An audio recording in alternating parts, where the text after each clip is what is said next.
bagged that one in darkest Africa. Handsome beast. Ferocious, I'd wager. Africa? I thought tigers were native to India. You could be right, my dear. Africa, India, it's terribly hard to tell them apart. Now, this beggar, different story altogether. He was 200 yards away, if he was an inch.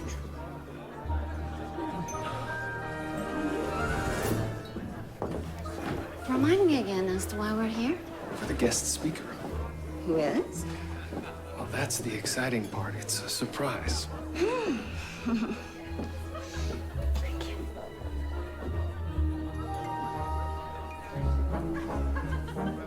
I do appreciate this, Clarence. Appreciate what? Your sponsorship. Oh, not a bother. This club can use a few men of your forthrightness. We're all getting a bit stodgy in our old age. Well, I want you to know that we're both delighted. When will Thomas know if he's been accepted? If my husband sponsored you, acceptance is a mere formality. Oh. Well, Clarence, do you intend on letting the cat out of the bag? Whatever do you mean, Dick? When are you going to tell us who's regaling us this evening? Oh, you'll find out soon enough. Young Benson's fetching him now. Look at Margaret. She looks like the cat who ate the canary. Oh, it's not everyone who gets asked to be a member of the Empire Club. Why would the inspector want to associate with them? Perhaps it's to keep the canary eater happy. Esteemed members and honored guests, it is my pleasure to announce that our speaker will be here in a matter of moments. So, if you could all take your places.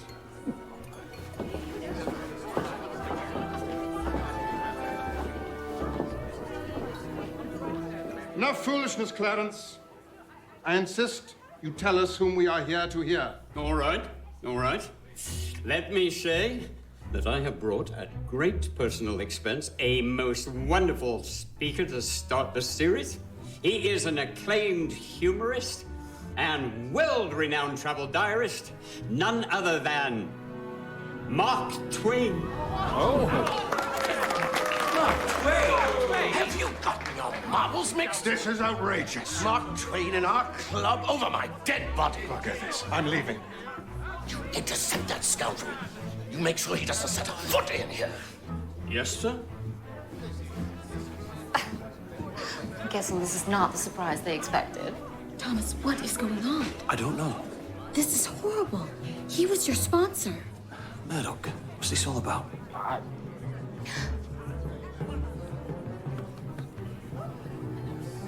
Ladies and gentlemen, Mark Twain. Go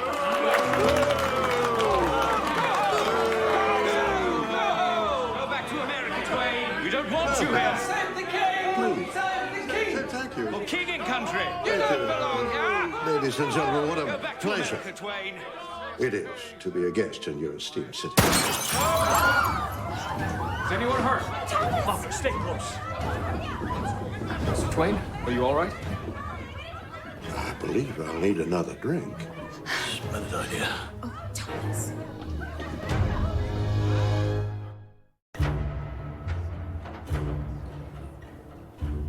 .44 caliber.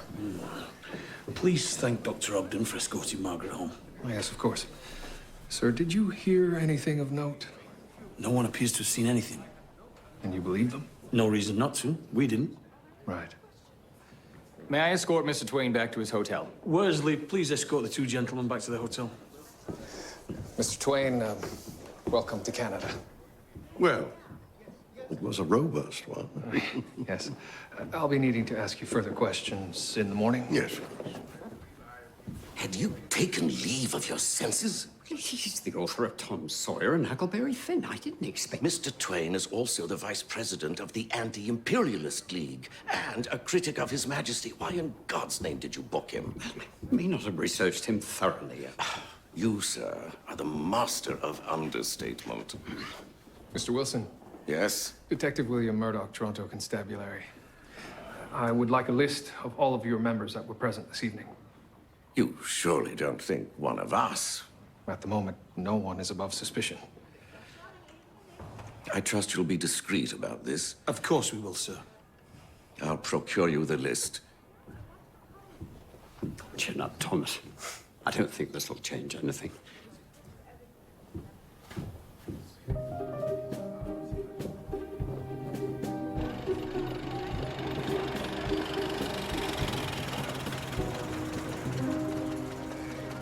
Mr. Fanshawe, why did you object to Mr. Twain's presence? The man is a bounder, pure and simple.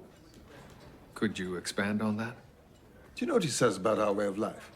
He calls it the most grotesque swindle ever perpetrated by man. He all but proclaims our beloved king a devil. So he deserves to be shot? I heard you were an ex-military man, as am I. What do you think? Well, Mr. Fanshawe, members of the club have stated that you carry a weapon. I do. What of it? May we see it? It's in my locker at the club. You're more than welcome to examine it. But I did not shoot at the man. In fact, I wasn't even in the room when the scoundrel was shot at. I was at the bar, trying to gather my composure. Norman will vouch for me. Gentlemen.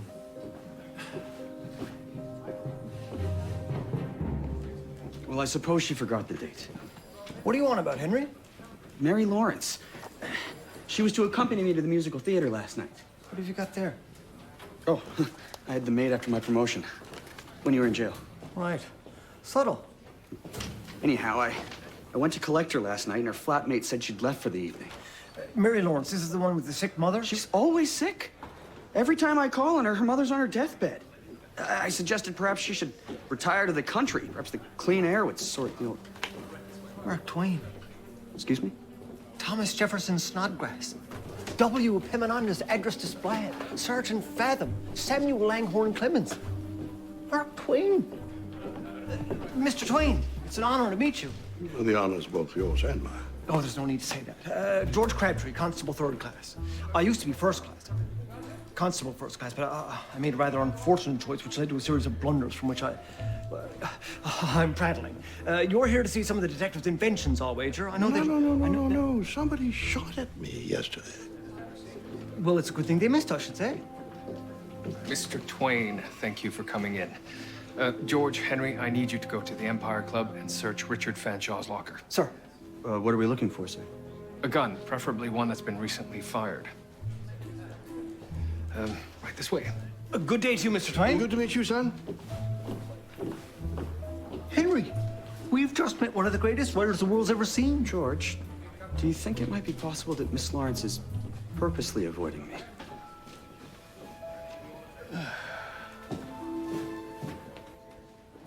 Mr. Twain, given your political leanings, did you not consider that your speaking at the Empire Club could be seen as a provocative act? Are you saying that whoever shot at me had the right to? Of course not. I must say I was surprised that the organization booked me. As was I, seeing as you've described the monarchy as slave owners who obtained wealth by stealing it. Close. But what I actually said was, I believe I should really see the end of what is surely the grotesquest of all swindles ever invented by man, the monarchy. You don't agree? We are ruled by Britain. Your comments may be viewed by some as offensive. Well, if it makes you feel any better, I don't think of my own government as different. I am an anti-imperialist. And as such, I am opposed to having the eagle put its talons on any other land. So you're unpopular both home and abroad. You think it's possible someone followed you here to Toronto? Well, possible. Given my points of view, it's somewhat of a surprise that someone hasn't shot at me before. And to what do I owe the pleasure? I've been reviewing your application for membership. And? You're a strong candidate. Thank you. I've cancelled Mr. Twain's engagement at our club. Considering the circumstances, that's a wise move. I would dearly love to see that man ridden out of town on a rail. These self-proclaimed champions of the people are nothing but a menace. Well, I don't exactly have the authority. You're a police inspector, sir. What more authority do you need? A royal warrant? The membership review committee meets in a few days. Good day. You would think Miss Lawrence would be interested. You know, me being a constable first class and all that. You'd think. I'll admit it is nice to have a few extra dollars in the pay packet.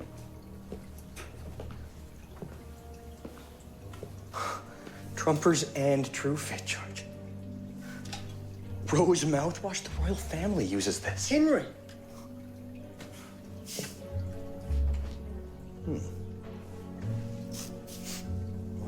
Nothing.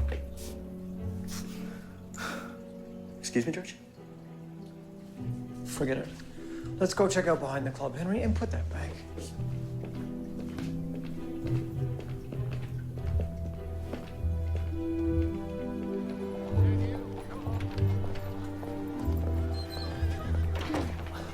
Margaret? Oh. What are you doing here? I'm just so excited, Thomas. Have you heard any news yet? No. Oh. Well, I just saw Mr. Wilson leave. You've been spying on me, woman. I just happened to see him leave as I was arriving. Oh, I don't mean to pry, Thomas. I'm just a twitter about the possibility. Margaret Brackenreed married to a member of the Empire Club? It'll certainly shut Verna up. Why are you so worried about bloody Verna? Oh, it's just her and her gazebo. If I hear another word... I don't know why you insist on trying to keep up with Verna bloody Jones. Now, come on. Oh, Thomas.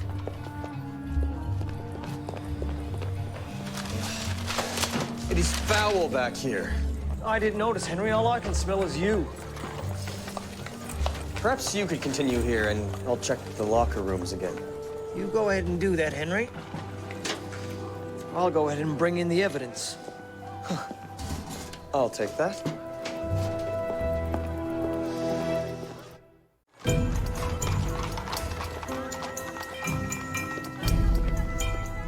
I was a riverboat captain for 2 years, until the War of the States broke out. That's when I took my pen name. Do tell. Mark Twain means 12 foot of water.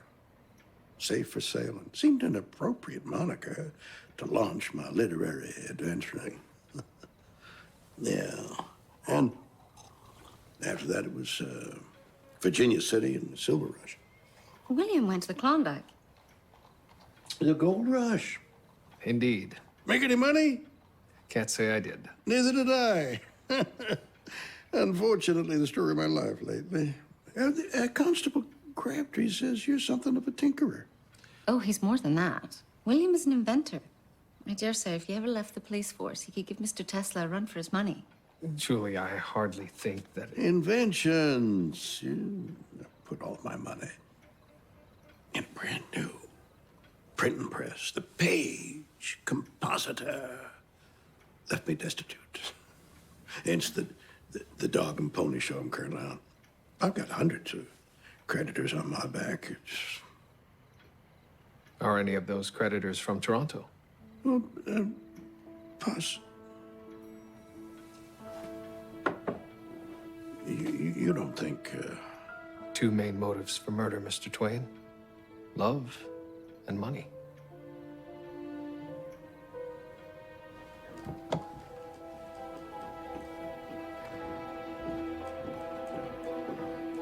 Anything of interest? Henry has found the weapon.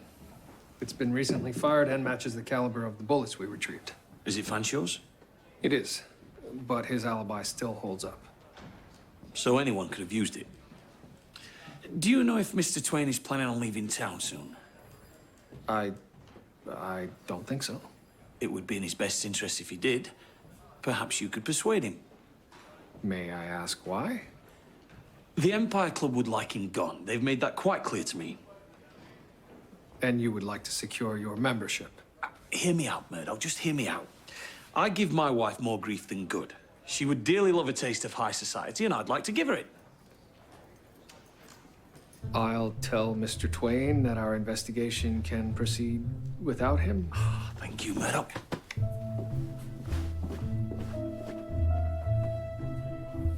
You two are lucky people. What makes you say that? Well, you seem to be in a relationship of equals. My wife, Libby, has been by my side my entire life, a true partner. I've heard of her by reputation. She's dying now. Been dying since my daughter died. Oh, Mr. Twain, I'm so sorry. And we're broke. Due in no small part to reckless ways. That Empire job would have paid well. There must be people who want to hear you. Well, I did secure an engagement in Albany, but the job pays nothing. Mr. Twain, I have a proposition. I'd like to pay you for a series of lectures to the Dominion Women's Enfranchisement Association. I hear you're a supporter. Yes. Julia, the last time Mr. Twain tried to take the podium, he was shot at. It's not wise. So you would rather he run and hide than exercise his right to free speech? Of course not. I'm merely suggesting that Toronto may not be the most hospitable venue for his views. And what better place to express them? I doubt there's a more useless endeavor than preaching to the already converted. Your wife! She's hired him for a series of speaking engagements. The man is desperate for money. So he's staying then? For the foreseeable future, yes. Bollocks.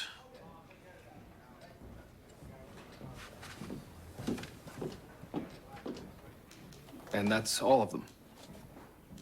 All I can recall. These people who invested in your schemes did so of their own free will.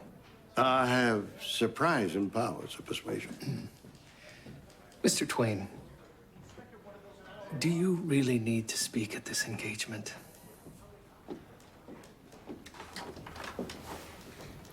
My wife is dying. I've squandered her fortune and mine. I need to offer her some comfort after all she's done for me. So, yes, sir. I need to speak at this engagement.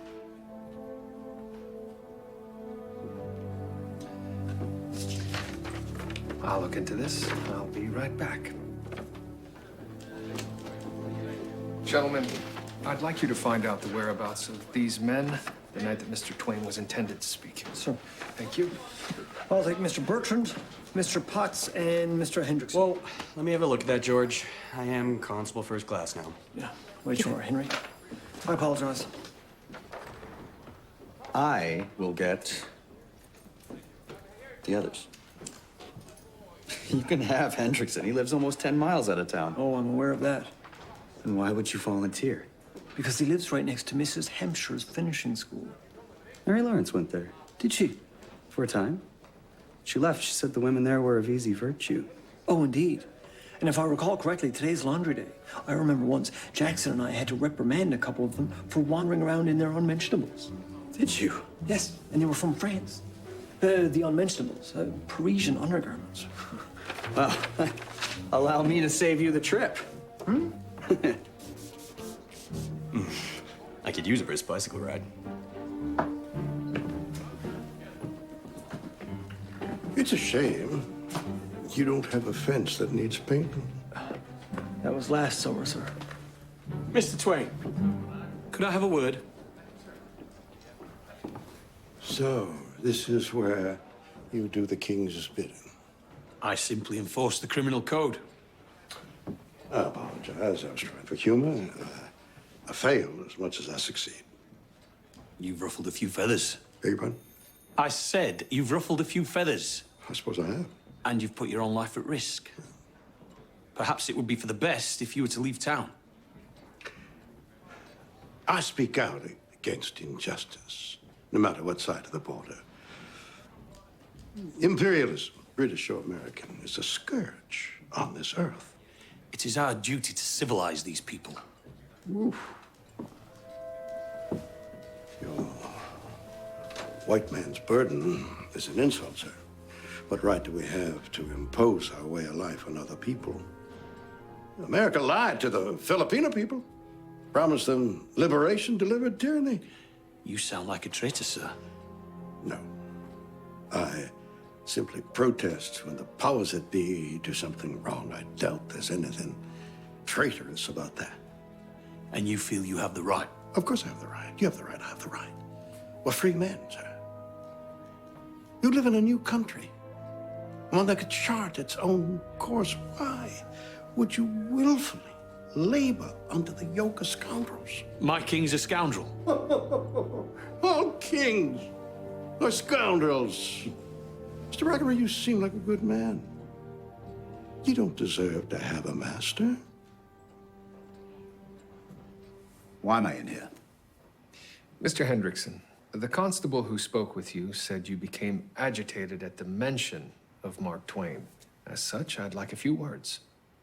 If you want to know my personal feelings toward Mr. Twain, I can be most clear. I hate the man. Enough to kill? If I could do it without consequence, certainly. The man lied to me, took every penny I had. I may have been a fool, but he was a thief. I asked Mr. Twain convinced you to invest in the Page Compositor? It was going to change the world, revolutionize the printing process. It's a sure thing, he said. The only sure thing about it was penury. I have to ask. Do you know what this is? It's a Webley and Scott military issue. But it certainly isn't mine. It looks like Fanshaw's. You knew he kept it at the club, yes? He usually pulled it out when regaling us with stories of the Battle of Rorke's Drift. Zulus to the left of us, Zulus to the right of us, that sort of thing. But I was nowhere near the club that night. The club? That's where the shooting was. How do you know that? The newspapers.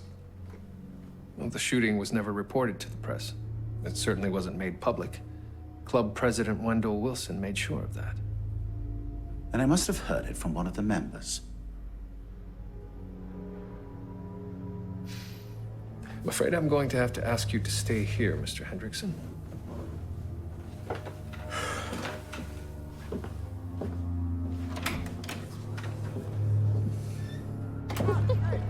Mark Twain. He supported suffrage for years. Oh, so an intelligent man. Yes. Will you still be here to see him? I don't leave for a week yet. I envy you. London is going to be such an adventure. Won't it? I just wonder sometimes, do I just grasp at the next new thing? Shouldn't I have a plan? You're young. Plans are for the old. That's why I've never made any. Now, Mr. Wilson, have you ever seen this man before? Of course. That's Randolph Hendrickson, a member. Seriously in arrears. I see. And was he at the club the night of the shooting? I'm not sure, but he was there earlier in the day, clearing out his locker, I believe. Thank you. I'll need you to sign a statement confirming what you've just told me. Of course. Murdock, we have a problem. What is it, sir? There's been a shooting at Mr. Twain's hotel room.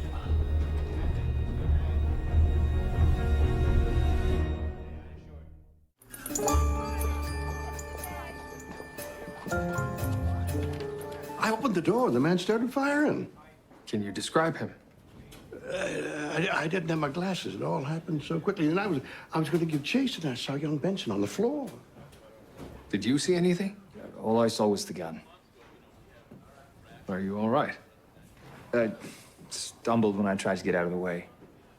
Both Mr. Hendrickson and Mr. Wilson were with me at the moment the shots were fired. Despite Wilson's objections, somebody could have been acting on their behalf. Bugalug's does have a point. And besides, Hendrickson did lie about being at the club. What about Fanshawe? I checked his alibi. It still holds up. George, have you questioned Mr. Potts? No, sir. Please do. And also question any remaining folks who may have invested in schemes at Mr. Twain's behest. Sir, shouldn't you still be looking into the club? I mean, it seems the most likely place. Oh, I intend to. Henry, I'd like you to apply for membership at the Empire Club. Sir. George, Henry's worked hard on this case. He brought in Mr. Hendrickson. He found the gun. Besides, have you taken a whiff of him lately? Smells like a bloody toff. Henry James, of James Jarvis and James. Ah, and your uncle is a member of the Royal Victorian Order. Indeed. Uncle Clive served Her Majesty until her death. Yeah. And you're recently emigrated? Scant months ago, yes. Homesick? Oh, I shall adjust, but I do sometimes think that the only soil worth standing on is British soil. I concur. But you'll soon see this place as British soil. It does seem a most genteel environment. Take a look around. Ask some questions. I believe some of our younger members may be around today. Oh, thank you, sir.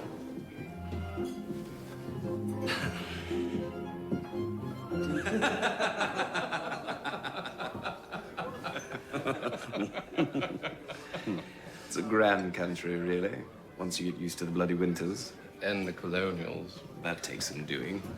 I hear you had a rather infamous one of them in here recently. A Mr. Twain? That was Clarence Eldridge's doing. The old man's dotty. Didn't even know who he was. But Mr. Wilson got that scoundrel out the door with hardly a fare thee well. And lucky for him, I would have loved to introduce him to a proper pair of dukes. Yes. I heard through the grapevine that shots may have been fired. No one was hurt. Still, I imagine it would have made for a riotous evening. You've heard Mr. Twain is speaking this evening. Here? Here? A speech about allowing women the right to vote. Mr. Wilson says that speech will occur over his dead body. His? Or Mr. Twain's?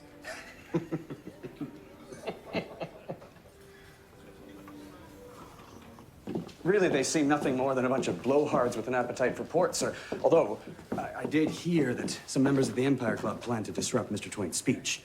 Oh? So, sir, I thought maybe I should go back and investigate further, as it were. Get back in uniform, Henry.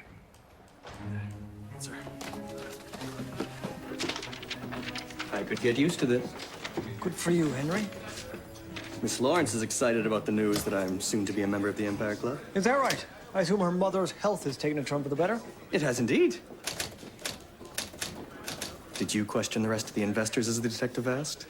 Yes, I did. In fact, here are my notes. Why don't you take credit for those as well? Well, whatever do you mean, George?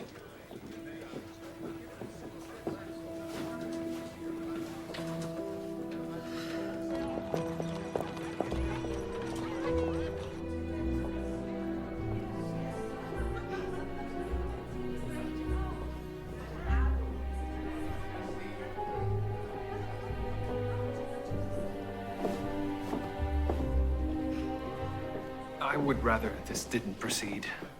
William, you sound like a phonograph that's become stuck. Julia, I don't want you on the stage with him. William, I'm going to be on stage. Dr. Ogden, I agree with the detective. Keep in mind, whoever's gunning for Mr. Twain does not seem to be a very good shot. Thank you very much, George. You realize the Empire Club has half of the city up in arms. What a surprise. Anytime anyone in Toronto suggests anything progressive, half the city is up in arms. I'm just not sure it is necessary to have a man advocating for our cause. You are a sour one. I am not. I just believe we women are more than capable of stating our own case. We can state it all we want, but it makes no matter if no one's listening. I suppose so. Did you just agree with me? I suppose I did. We are making progress. What is happening here? Excuse me. Let us pass. Go home. No, we shall not. Now let us pass. There'll be no lecture tonight, I'm afraid. Move out of our way, sir, or I shall be forced to... Hit me with your handbag. Give it your best. Stand aside, Mr. Wilson. Look at this rabble. Send them home. Did you not hear me? Send them home and call off this lecture. Move out of our way. Oi, watch it! Do I need to remind you what's at stake here? No, you don't. Now, please, clear out of the way, Mr. Wilson. If you and your friends want to attend the event, buy a ticket like the rest of them. If not, stop being a nuisance. You're not calling off this lecture? You got wax in your ears. Move along. Otherwise, you'll be spending a night in my cells. You, sir, have just made yourself a very dangerous enemy. Oh, I've made worse. I hope you realize that I am formally rescinding my sponsorship.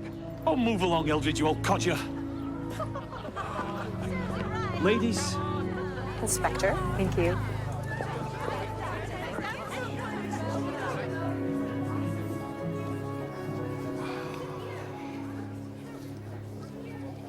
Mr. Twain, perhaps this wasn't a good idea. Perhaps I should tell them that you've taken ill. I can't do that. Look at that crowd. William has often accused me of being impulsive. Perhaps he's right.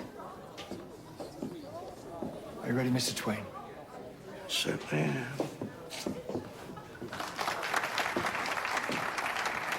Keep your eyes open, George. Ladies and gentlemen, it is my great honor to introduce to you one of America's finest men of letters, the author of The Adventures of Tom Sawyer, The Adventures of Huckleberry Finn, and countless essays, both literary and scholarly. Please welcome Mr. Mark Twain. Thank you, ladies and gentlemen. Your welcome is a lot warmer than the one I received earlier. A lot less dangerous, huh? You know, when you've lived as long as I have, you have the right to change your mind. And that's what I'm going to do here tonight. I'm going to change the minds of those of you who believe that women should not have the right to vote. Let me read you something.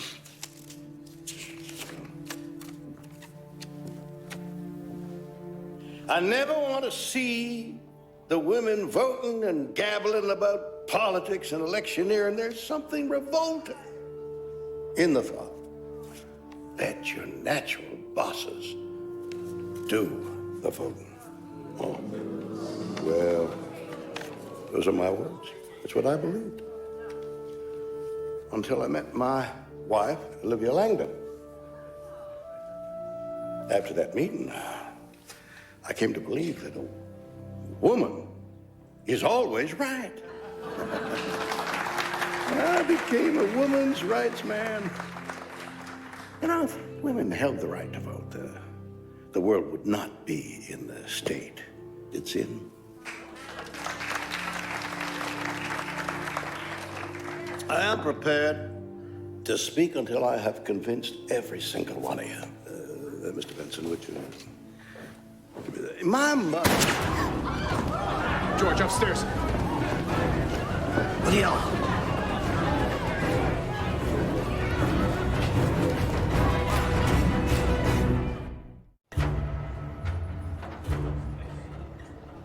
I'll get him to the morgue, Julia. Let the detective know my report will be on his desk. Thank you, Emily. Are you all right, Mr. Twain? The fault is all mine. No. The blame can be shared equally. I should never have suggested this. If they hadn't attempted it here, they would have attempted it somewhere else. We'll find out who did this, Mr. Twain. Some of the members from the Empire Club are outside the building. One of those buggers will be responsible for this. Sir, shall I escort Mr. Twain back to his hotel? Yes, please, George. And stand guard for the night. Be vigilant. Sir, Mr. Twain.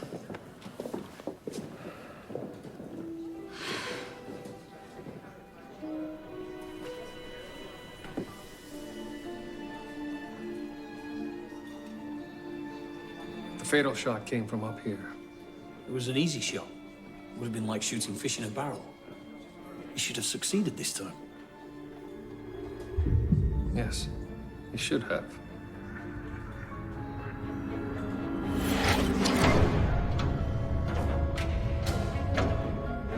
I am prepared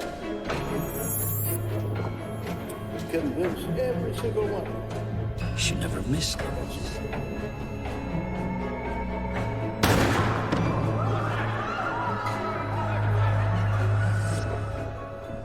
Sir, what if Mr. Twain was never the intended target?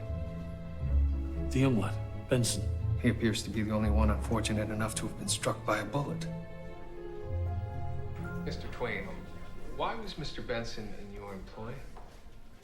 How do you mean? Well, he was an employee at the Empire Club. He left that position to work with me. Forgive me for asking, but you mentioned you were broke. How could you afford to pay him? Well, he agreed to work on commission. He would find me speaking engagements and take a percentage. Why would he leave a job at one of the finest clubs in the city and give up a regular paycheck? Well, he would make more with me.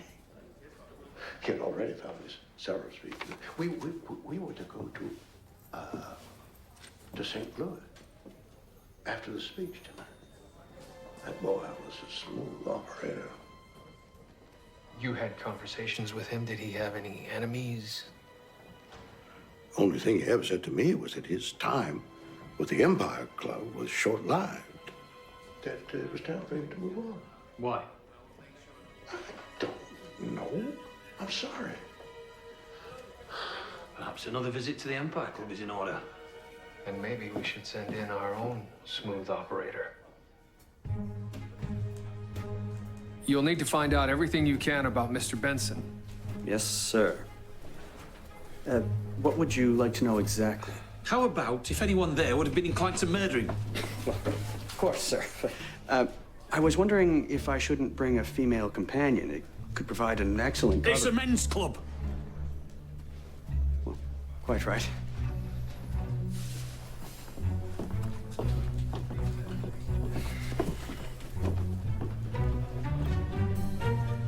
Damn shame. That it is. But life goes on. For some of us, at least. Barkeep. Yes, what can I get for you? And you are? Samuel. Samuel Langhorne. I'm the new man. Good to meet you, Samuel.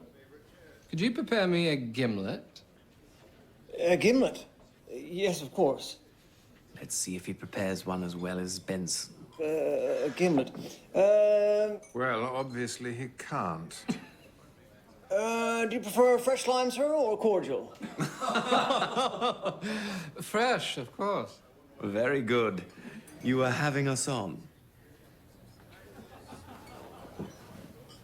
To Benson? He was a good one. You're speaking of the man I'm replacing, I assume? We are indeed. But no one will ever replace Benson. Gentlemen, I assure you, I've tended bar in some of the finest establishments in all the land. I'm sure you mix a fine drink, but Benson could do so much more. You could always count on him. For a favor? An alibi. Spot of female comfort? When he himself wasn't comforting females. Very good. I'm sometimes surprised he lasted here as long as he did, considering some of his escapades. Escapades? Hello, fellows. Ah, James, come over here. We're having a bit of a wake for our dear departed. Okay. Sir, please, allow me. Thank you, sir. Anything I can get for you, sir? Scotch and water. Any brand you prefer? Scottish. These escapades you're speaking of. Well, far be it from me to gossip. But... Good work, George. Thank you, sir. Even if you weren't authorized to do so. Sir, I felt I needed to remind you that I'm capable of dealing with anything that's thrown at me, despite my rank. George, you're constable third class in name only. We all know that. Why did you book Mr. Twain? Oh, he's a renowned humorist, a world traveler. And an enemy of the British Empire. I didn't know that. Mr. Eldridge, you may enjoy acting the fool, but don't play me for one. You knew all about Mr. Twain's reputation, and you knew it would cause a stir. Thomas, I realize you must be upset, but I had no choice but to withdraw my offer of sponsorship. I don't give two monkeys about your sponsorship. I believe that you knew Mr. Twain's visit would cause a great deal of commotion. And in a commotion, many things can happen. And indeed they did. But I would never have suspected that a member of our club... I recall you telling me you shot that Gnu. I did. 200 yards if it was an inch. Indeed. A pistol's a different proposition altogether, though, isn't it? I would imagine. I think you now know that for a fact. Why did you assign Mr. Benson to be Mr. Twain's minder? He was an able young fellow. He was an excellent concierge at the club, as well as a fine bartender. I knew he'd be able to make Mr. Twain stay comfortable. He was known to make a lot of people comfortable. Isn't that true? Yes, it's a shame to lose him. Is it? How's Clarissa taking it? Excuse me? Your wife, Clarissa. Almost 30 years your junior. How's she feeling about Mr. Benson's death? Why are you bringing my wife into this? Because she's at the center of it, isn't she? She is not. Your wife had been seeing young Benson for some time. I imagine you might have been able to handle it, but when the rest of the club found out, they looked on you as a laughingstock. The wife of a member of the Empire Club sleeping with a lowly bartender and not caring who knew. You don't know that. Men talk to bartenders, even more than they do their priests. We know exactly what your wife was doing with Mr. Benson. You knew it too, didn't you? I told her to stop. But she wouldn't. So you killed Benson instead. Mr. Twain was nothing more than a diversion. Look on the bright side, Clarence. She won't be sleeping with him anymore.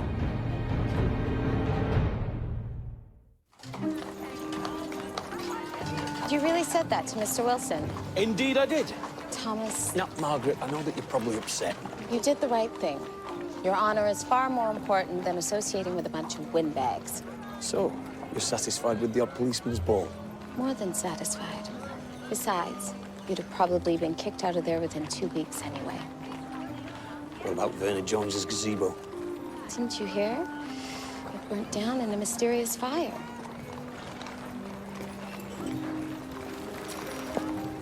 I will give Nicola your best next time I see her. Please do. And, Dr. Ogden, I do hope you'll be successful. We will be. One day. And, Inspector, I owe you an apology. An autograph will suffice, Mr. Twain. They rejected me. The Empire Club? Apparently my thievery was noted. You didn't say anything, did you, George? Of course not. And Henry, all they would have had to do was take a whiff of you. Constable Crabtree, you strike me as a man with a nimble mind. Thanks, sir. This work of yours shows some promise. You read it? I started it. Got any more in you? I don't know. I haven't much felt like writing lately. Oh, spent some time in penitentiary, lost a fiancée. Indeed. Take it from me, son. Reality can be beaten with enough imagination. Go do it. Thank you, Mr. Twain.